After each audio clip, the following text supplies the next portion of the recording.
On April 12, 2018, an ordinary Thursday afternoon in downtown Philadelphia seemed just like any other. The Starbucks at 18th and Spruce Streets looked peaceful, with sunlight streaming through large windows, the familiar aroma of coffee filling the air, and customers quietly going about their day.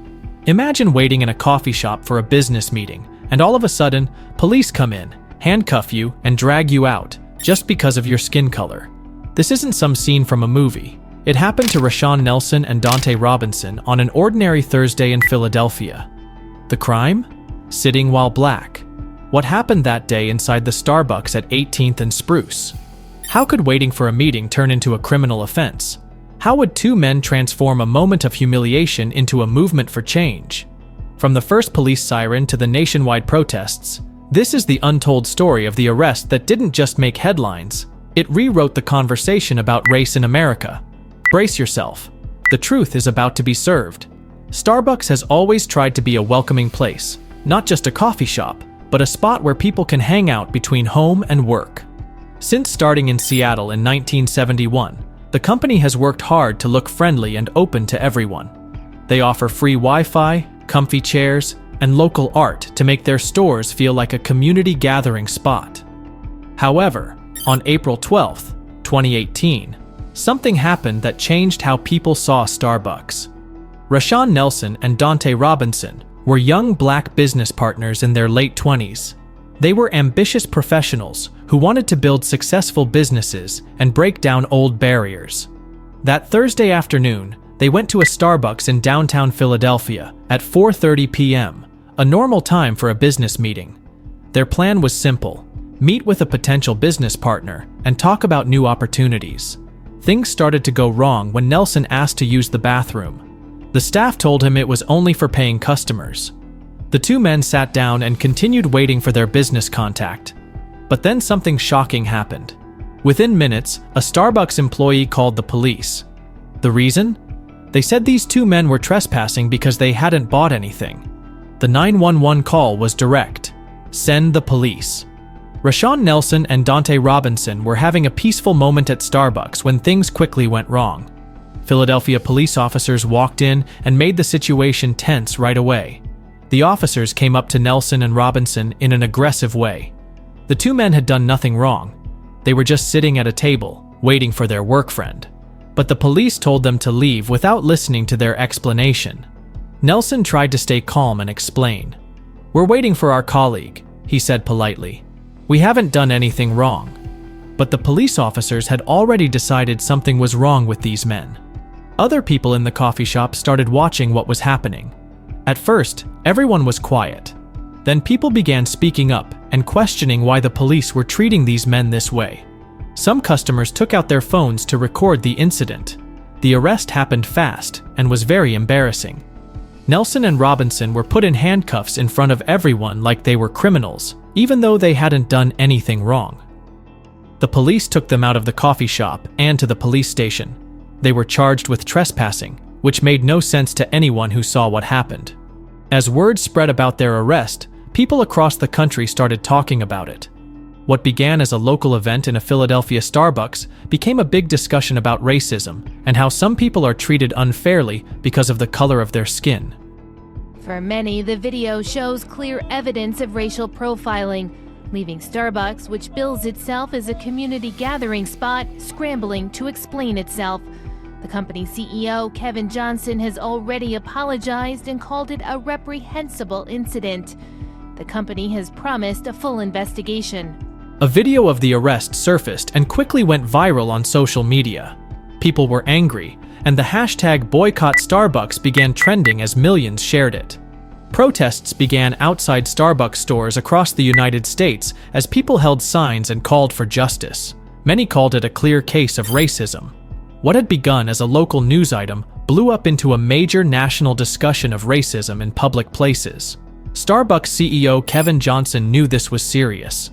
The company did something big. They closed more than 8,000 stores for a whole day. They wanted to teach all 175,000 employees about racial bias. Civil rights groups and the public wanted real changes. The incident showed how racism happens in everyday life and how police can treat people unfairly. Nelson and Robinson didn't just take an apology, they leveraged the bad experience to make things right. A deal was reached with Starbucks, and programs were set up that would help young business owners. This story then served as a huge example of how people can sometimes make companies budge if they just speak up in unison. It simply made people understand racism better and called for fair treatment in public. The Starbucks incident has become, until now, a significant milestone to talk about racial discrimination and how companies should stand responsible. On Wednesday, the two men arrested and the city of Philadelphia struck an agreement. Dante Robinson and Rashawn Nelson will be paid $1 each by the city and have their arrest records expunged. I'm thrilled that they just did it for a dollar with the city. It showed a lot of class on their part. The city also agreed to fund a $200,000 grant program for aspiring high school entrepreneurs.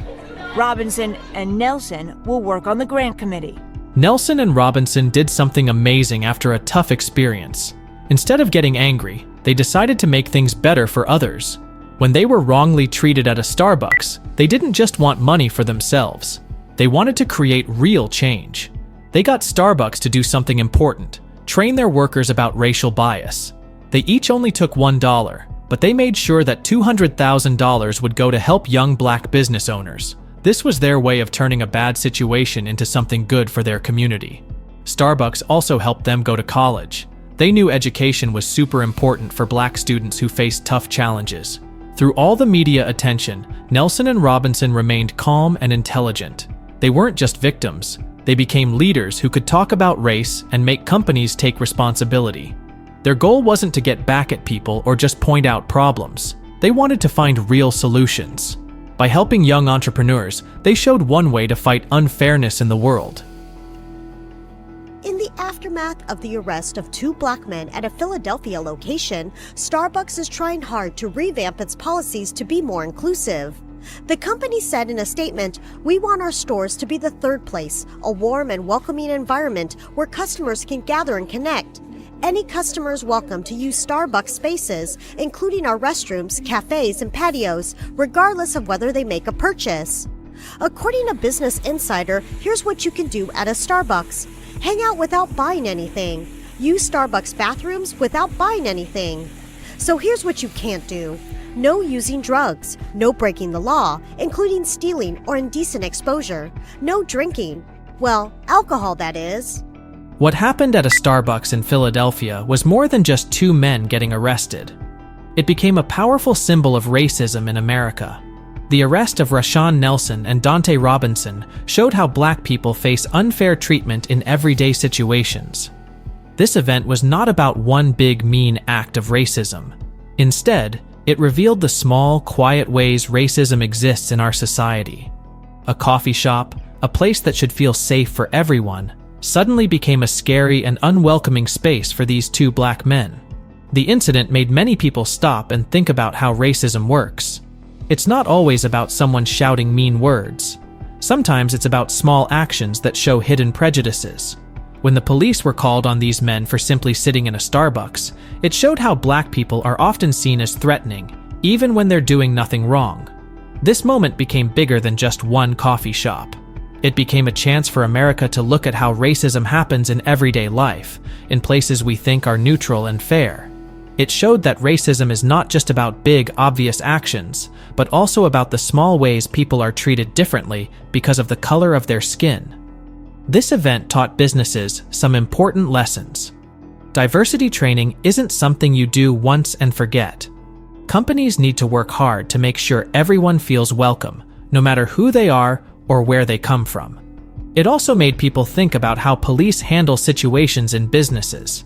The incident showed that police need better training to understand different cultures and how to calm things down without making them worse. So, what can we do? Listen to marginalized voices, challenge our own biases, support businesses and institutions that demonstrate genuine commitment to diversity and inclusion. Speak up when we see someone being treated unfairly. Educate ourselves and others. Most importantly, we must recognize our shared humanity. The message is simple. We can change things if we work together and treat each other with kindness and respect. What are your thoughts on the Starbucks arrest? Let us know in the comments below.